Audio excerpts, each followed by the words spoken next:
Hai Andika, guys di sini selamat datang di segmen rehabilitas atau review handphone bekas berkualitas. Handphone yang akan kita rehab kali ini adalah handphone yang sering banget kalian requestkan di kolom komentar di KID dan ternyata handphone ini adalah flagship killer tahun 2017.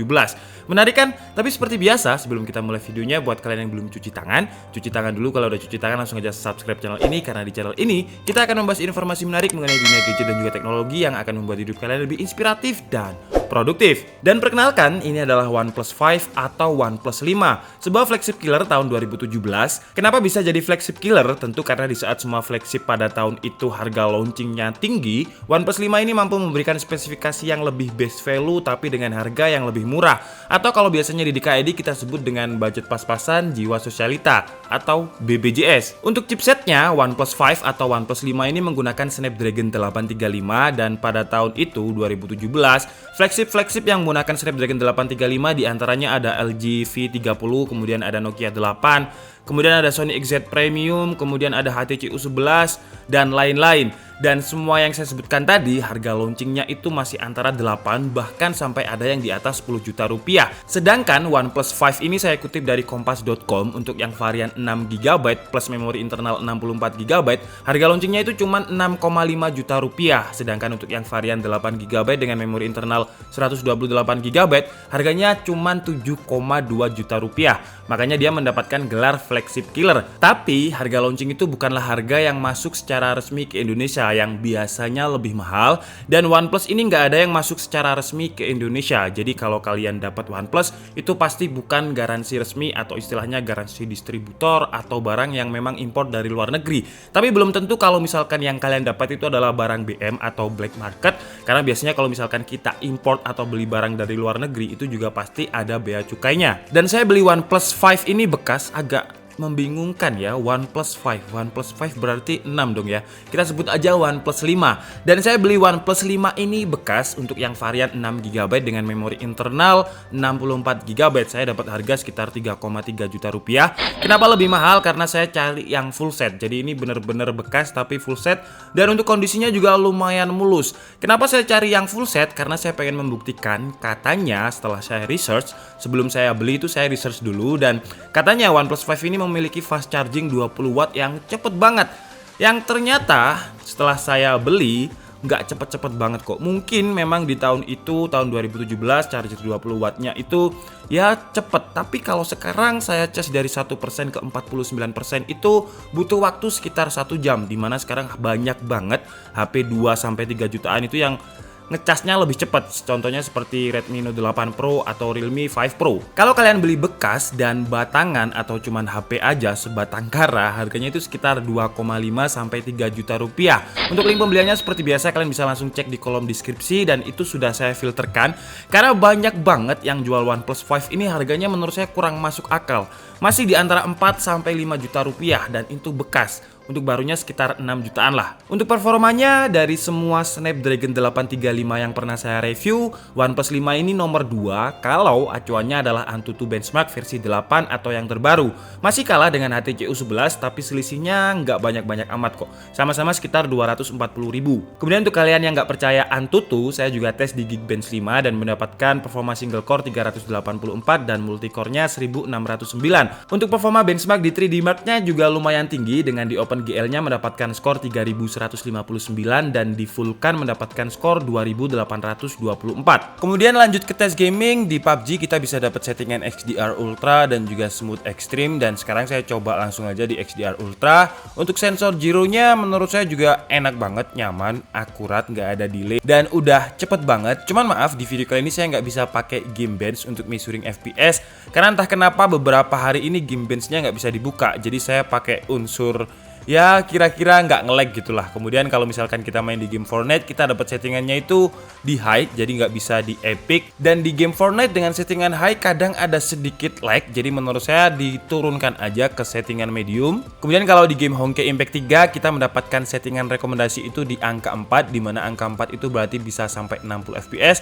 Cuman sayang banget nih, entah kenapa Geekbench-nya kok nggak bisa dibuka. Harusnya bisa lah ya, karena saya penasaran banget dengan Snapdragon 835 6GB-nya di OnePlus OnePlus 5. Tapi kalau dari segi feel, saya merasa nggak ada lag sama sekali kalau misalkan main mode story, bukan mode co-op. Kemudian kalau di game COD Mobile malah nggak ada masalah, ini smooth-smooth aja, flawless aja, dan layar AMOLED-nya ini menurut saya bikin gambarnya terlihat lebih jelas lagi. Kemudian setelah saya gunakan untuk main game sekitar 2 jam, suhu temperatur surface permukaannya itu paling tinggi ada di bagian layar, 40 derajat Celcius, tapi kalau bagian belakang malah 38, 39. Jadi device yang saya review ini nggak panas-panas banget. Kemudian kalau untuk screen on time-nya, saya mendapatkan 2 jam 34 menit dari 100 ke 18%. Cuman memang penggunaannya ini ya berat banget karena penggunaannya untuk main game non-stop tadi sekitar 2 jam 34 menit. Dari segi desain banyak yang bilang kalau OnePlus 5 ini desainnya copycat atau niru dari desain iPhone 7 Plus. Kalau menurut saya agak beda sih, yang bener-bener mirip itu ada di Oppo A3s. Yang menurut saya dual kameranya dan juga curve-nya itu lebih sama ke Oppo. Kalau iPhone kan masih sedikit flat, dan memang semakin kesini semakin banyaknya brand, semakin banyaknya smartphone, agak sulit ya untuk menjadi ciri khas karena semua inovasi itu sepertinya juga udah ada yang menyamai. Jadi kalau dibilang copycat mungkin iya, ada yang setuju, tapi mungkin juga ada yang tidak setuju. Untuk kategori flagship tentu OnePlus 5 sudah menggunakan build quality yang solid dengan di bagian belakangnya pakai aluminium, bagian tulangnya juga menggunakan aluminium, layarnya juga sudah dilapisi dengan Corning Gorilla Glass. Cuman karena memang harganya lebih murah dari flagship yang lain, jadi di OnePlus 5 ini nggak ada sertifikasi tahan air. Bahkan setahu saya sampai OnePlus 7T itu katanya nggak ada, baru diperbarui di OnePlus 8 dan juga OnePlus 8 Pro yang sudah ada sertifikasi tahan air. Dari segi feel, meskipun banyak yang bilang kalau OnePlus 5 ini copycat banget dari iPhone 7 Plus, tapi menurut saya feel-nya ketika dipegang itu berbeda dengan iPhone 7 Plus. Karena OnePlus memiliki sedikit curve dengan finishing black dan sepertinya dilapisi dengan finishing coating. Karena saya adalah tipikal orang yang tangannya cepat basah, entah saya ini punya penyakit apa, tapi tangan saya ini cepat banget berkeringat, muka saya juga cepat banget berkeringat. Nah, OnePlus 5 ini sama sekali tidak akrab dengan fingerprint, dan kalau kita raba-raba seperti ini, finishingnya itu hampir sama dengan iPhone 11 Pro Max. Jadi finishingnya itu kayak keset-keset gimana gitu, feelnya hampir sama kok. Dan dia curve sedangkan iPhone ini flat. Jadi mungkin kalau dari segi desain sama, kalau dari segi feel menurut saya berbeda. Malah enak OnePlus 5 karena dia ada sedikit curve-nya. Kemudian yang saya nggak suka dari OnePlus 5 ini adalah Oxygen OS-nya yang mungkin secara fitur ya masih cukup oke lah. Cuman secara interface menurut saya ini tampilannya Android stock banget. Hanya ada perubahan icon di bagian setting dan beberapa aplikasi saja. Tapi yang menurut saya keren dari OnePlus ini adalah kemauan mereka untuk tetap memberikan update kepada device yang lama. Untuk OnePlus 5 ini masih ke bagian Android 10, padahal ketika di launching masih pakai Android 7. Jadi sudah 4 generasi Android tapi tetap diberikan update. Dan yang keren lagi, OnePlus 3 itu juga katanya bakal dapet Android 10. Karena OnePlus lagi ada yang namanya adalah productive lockdown, jadi OnePlus akan memberikan update kepada HP-HP jadulnya.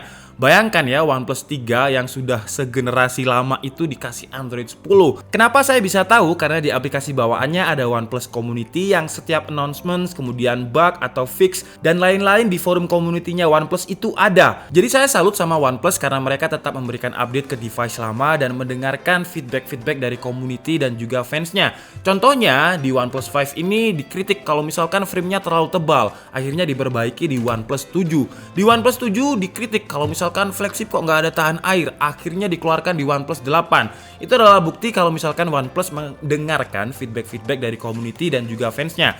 Yang menurut saya itu adalah poin plus tersendiri. Satu kekurangan menurut saya, kapan masuk Indonesia OnePlus? Tolonglah. Dan Android 10 di Oxygen OS OnePlus 5 ini menurut saya perlu diupdate lagi, karena Android 10 yang paling saya suka adalah fitur dark mode-nya, dan OnePlus 5 ini memiliki layar Full HD AMOLED. Dan di Oxygen OS-nya di bagian control center itu nggak ada fitur dark mode. Panel layar AMOLED tanpa fitur dark mode itu menurut saya kayak Upin kurang Ipin. Jadi kayak ada yang ya nggak tayang gitu. Tapi kita bisa mengakalinya dengan masuk ke fitur developer option dengan meng-override force dark, atau istilahnya kita paksa biar tampilannya ini dark mode. Nah, sekarang AMOLED ketemu dark mode baru keren. Karena warna hitam dari fitur dark mode pakai layar AMOLED itu bisa menghemat baterai, karena untuk layar atau warna yang ditampilkan memang hitam, dia memang nggak nyala. Jadi baterainya bisa lebih hemat. Dan kalau untuk kualitas layarnya udah Full HD AMOLED, jadi menurut saya nggak ada masalah, nggak ada komplain. Detail warna ketika digunakan untuk nonton Netflix itu bagus, nonton YouTube juga bagus, walaupun layarnya belum memiliki teknologi HDR. Kemudian untuk kameranya juga menurut saya menarik banget. Kamera depannya memiliki resolusi yang cukup tinggi 16 megapiksel dan untuk kamera belakangnya, kamera utamanya 16 megapiksel tapi kamera keduanya malah lebih besar, 20 megapiksel. Dan walaupun tidak seperti HP Android di 2020 yang 48 megapiksel, 64 megapiksel, tapi kameranya menurut saya masih oke banget. Oke, sekarang ini adalah resolusi 4K di 30 fps. Dan kalau kita pakai 4K ini di limit ya, dia cuman bisa sampai 10 menit. Dan untuk suaranya gimana, mikrofonnya kalian bisa tulis di kolom komentar apakah masih oke. Ini dengan suasana yang windy dan rem saya yang agak blong, jadi suaranya berisik banget, ya kan? Dan untuk stabilnya kalau saya lihat di layarnya OnePlus 5 ini stabil sih ya, cuman entah nanti kalau misalkan kekompres di post editing seperti apa. Karena ini meskipun 4K saya nggak mungkin upload ke 4K, uploadnya pasti di Full HD 60 fps. Jadi nanti kita bisa lihat. Dan sekarang kalau misalkan agak pelan seperti ini, tadi itu kenceng banget ya. Kenceng banget ya. Nah ini ada si Gopat nih, pelan-pelan Al. Alfat. Dan sekarang ini adalah mode Full HD 60 fps. Kalau untuk kualitas gambar videonya saya suka sih ya OnePlus ini, karena nggak terlalu terlihat Android banget gitu. Jadi gimana jelasinnya ya, biasanya Android itu terlalu over sharpening, terlalu over brightness, tapi ini natural kalau di layar AMOLED-nya OnePlus 5 ini ya. Cuman entah, biasanya kalau di laptop itu berubah kualitasnya. Jadi kalau sementara ini di kualitas layarnya OnePlus 5, saya bisa bilang istilahnya nggak kelihatan seperti kamera smartphone banget lah. Jadi masih terlihat natural tuh, genteng-genteng itu warnanya itu merahnya bisa kelihatan beda gitu ya. Ijonya juga nggak ijo-ijo yang terlalu over. Dan untuk stabilnya juga stabil nih, Full HD 60 fps. Dan ini adalah hasil dari kamera depannya ya, yang sekali lagi kalau saya lihat di layarnya OnePlus itu natural, jadi nggak terlihat Android banget. Karena lightingnya ada di sana atau mataharinya ada di sana, coba saya geser ke sini biar nggak terlalu backlight. Nah, seperti ini kira-kira natural juga. Jadi tekstur jerawat saya itu kelihatan, bibir pecah-pecah kelihatan, nggak terlalu banyak efek beauty lah istilahnya ya. Dan natural, saya suka yang seperti ini. Cuman langit di belakang saya kok kayaknya nggak terlalu bagus detailnya. High dynamic range-nya kayak kurang. Dan ini adalah hasil kameranya di mode portrait atau bokeh, berarti pakai lensa yang 20 megapiksel. Dan untuk hasil gambarnya menurut saya lumayan oke, walaupun maskingnya kalau misalkan kita gunakan untuk motret manusia, cuman susah ya di bagian rambut terutama, dan juga di bagian telinga menurut saya maskingnya masih terlalu kelihatan. Tapi kalau misalkan saya gunakan untuk motret benda atau objek bukan manusia, menurut saya maskingnya masih terlihat lebih natural dan nggak terlalu terlihat optimalisasi software banget. Contohnya seperti bunga ini yang menurut saya maskingnya cukup oke. Kemudian di gambar-gambar selanjutnya ini ada semacam hiasan taman yang menurut saya juga masih oke maskingnya. Dan ada sandal Indomaret yang warna biru ini ada efek backlightingnya juga. Kemudian ini adalah hasil gambar dari lensa utamanya yang 16 megapiksel yang entah kenapa saya nggak terlalu suka karena terlalu gelap. Kalau misalkan saya pakai lensa tele yang 20 megapikselnya itu lebih terang, dan saya lebih suka aja lebih natural dan lebih bagus ketimbang kamera yang 16 megapikselnya. Kemudian ini adalah hasil selfie kameranya di mode normal, nggak ada efek beauty atau bokeh, yang menurut saya sih cukup oke karena masih terlihat natural dan nggak terlalu beauty banget. Dan walaupun OnePlus 5 ini tidak memiliki mode malam atau night mode, tapi ketika kurang cahaya, kameranya akan langsung mendeteksi kalau misalkan ini adalah mode malam. Dan untuk hasilnya menurut saya cukup oke ya ternyata ya. Saya nggak mengira kalau hasilnya bakalan masih sebagus ini. Cuman kalau misalkan cahayanya emang terlalu kurang, hasilnya kira-kira seperti ini, yang menurut saya sih masih cukup terang juga. Untuk security-nya, OnePlus 5 ini menggunakan double protection dengan fingerprint yang ada di home button, yang kalau ini menurut saya nih baru mirip iPhone. Karena tombol home-nya cuman main seperti Taptic Engine yang kayak nggak ada tombolnya seperti iPhone, jadi nggak akan cepat rusak. Kemudian security keduanya pakai Face ID yang menurut saya terlalu cepet, nggak ada animasinya sama sekali. Animasi gembok kebuka atau apa gitu nggak ada, jadi langsung buka gitu aja. Kayak HP-nya ini nggak kekunci. Kemudian untuk speakernya satu aja ada di bagian bawah, sama memang dengan iPhone, speakernya letaknya juga, desainnya juga sama, yang walaupun satu aja mono, tapi menurut saya suaranya kenceng dan menurut saya keren sih ya, karena OnePlus 5 ini tipis banget, tapi suaranya bisa sekenceng ini. Kira-kira seperti ini suaranya.